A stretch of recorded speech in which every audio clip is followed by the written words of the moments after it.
Welcome back, everybody, to more Link's Awakening. This is episode 3, and I'm going to be tackling Bottle Grotto. And it's pretty easy start here, sprinkling some of the magic powder to open the way forward to the right. Got some Stalfos. The green ones are a little tougher than the red ones, but not too bad overall.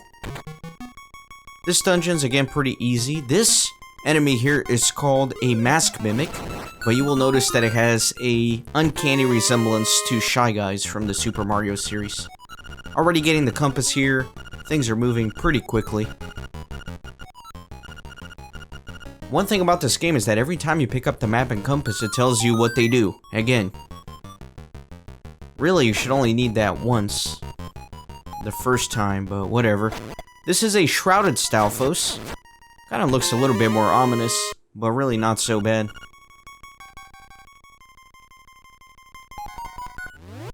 So, gonna take some creative jumping to get through this area.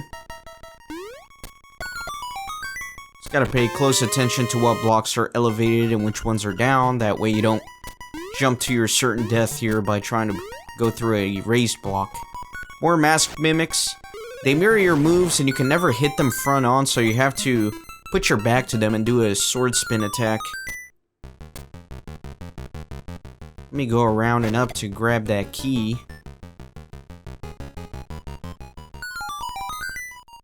Very nice.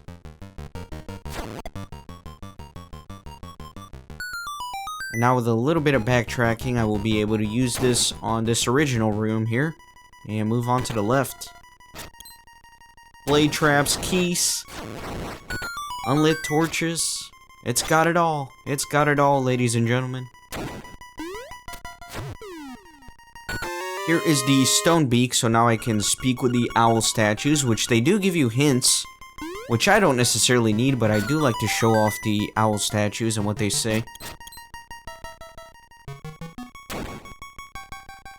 So speaking of which, I do want to go back and speak with one of the owl statues that I passed by earlier. Kind of redoing part of the dungeon here that I did towards the beginning. But let me speak with this owl statue here. Part of the floor is raised. Tap the blue crystal. So, pretty useless tip, because to get the stone beak, to be able to speak with the owl statue, you had to already have lowered the blocks with the switch, so I don't know. I don't know what the owl's trying to get at here.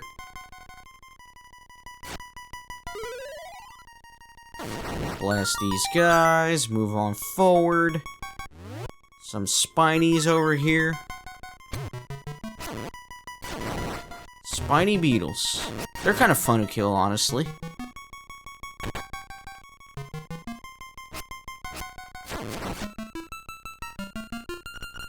Make every block design the same. A new path will open. So that's a hint to move some of these blocks here. Make the room look fairly symmetric. I do enjoy these little underground side-scrolling sequences that are pretty prevalent in this game. I think they're fun. They're a nice little break from the usual dungeon mechanic.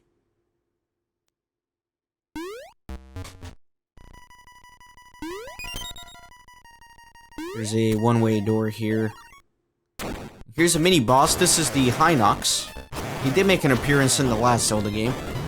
Not as strong as this guy, though. They're kind of known for throwing bombs. So he is down. And one of the patterns for this game is that the mini-bosses do unlock these little red clouds that warp you back to the beginning of the dungeon. First, defeat the imprisoned Pole's voice. Last, Stalfos. So that's a little cryptic, but it will make sense in a moment. That is a vacuum mouth in the corner, and it sucks everything towards itself while that little sound is going, so you just have to be careful.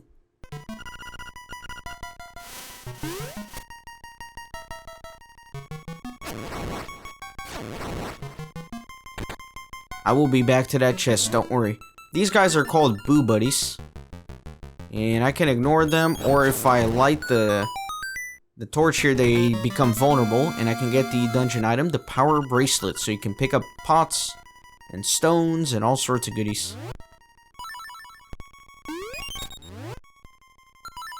You do have to use that as an item, so it's not like you can permanently pick up the pots, you have to equip the item.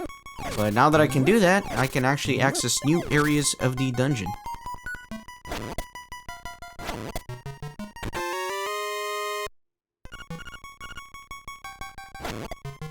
Now you may remember in the very beginning of the dungeon, there was a chest behind some pots. So I'm actually going to head back there in a second to go pick up that chest. Nothing too useful there, just some rupees, but like I said, I do want to show everything and open every chest, because that's the way I roll, my friends. So you'll notice that there's a Stalfos here and a Pole's voice, and that's the room that owl statue was referring to.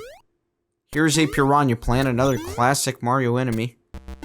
There they are, and there it goes. It's kind of odd doing these side-scrolling sequences that look like a Mario level. It's a little weird. But anyways, you can see that I am backtracking here. I'm going to make use of this little cloud.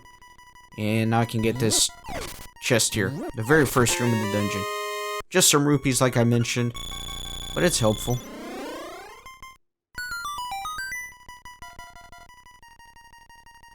So you will remember that the owl said first you must defeat the Pole's voice and then the Stalfos.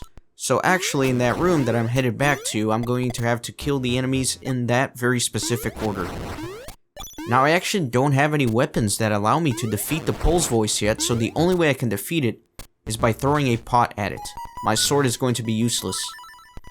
So that's exactly what I'm going to do. I actually need to move the block here so I can actually make the Pole's voice vulnerable. And I will kill him with a pot.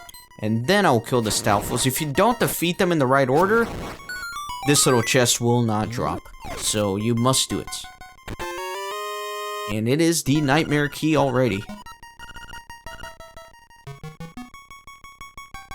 So I'm ready to take on the boss, believe it or not. Fairly quick dungeon. You can see that if I try to slash at these Pole Voice, it just kind of pushes them back, but does not damage them. So, only one way to kill it, for now.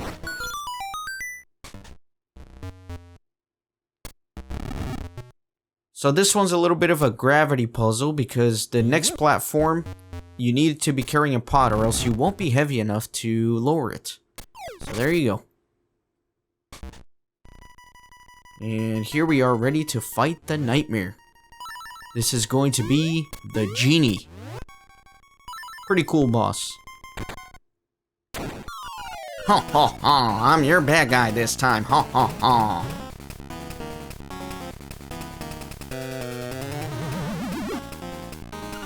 Yeah, you can't hurt me as long as I have my bottle.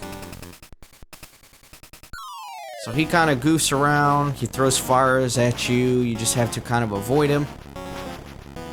And as he hinted, we can't hurt him if he has his bottle. I can't move, but I am still alright. Your little sword won't break this bottle. So you have to pick it up and throw it.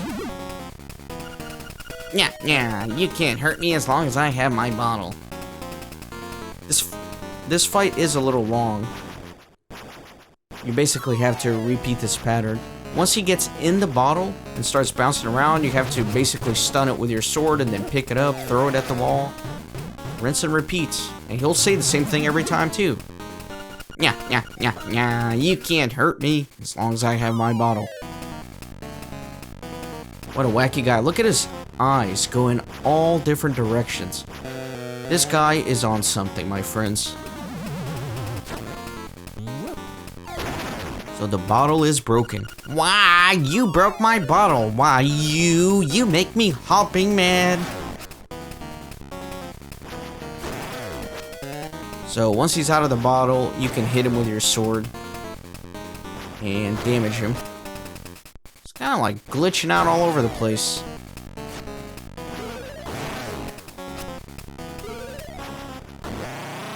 And there you go.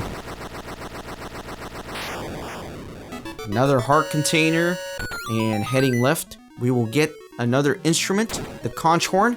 So I hope you enjoyed this episode, and I will see you on the next one.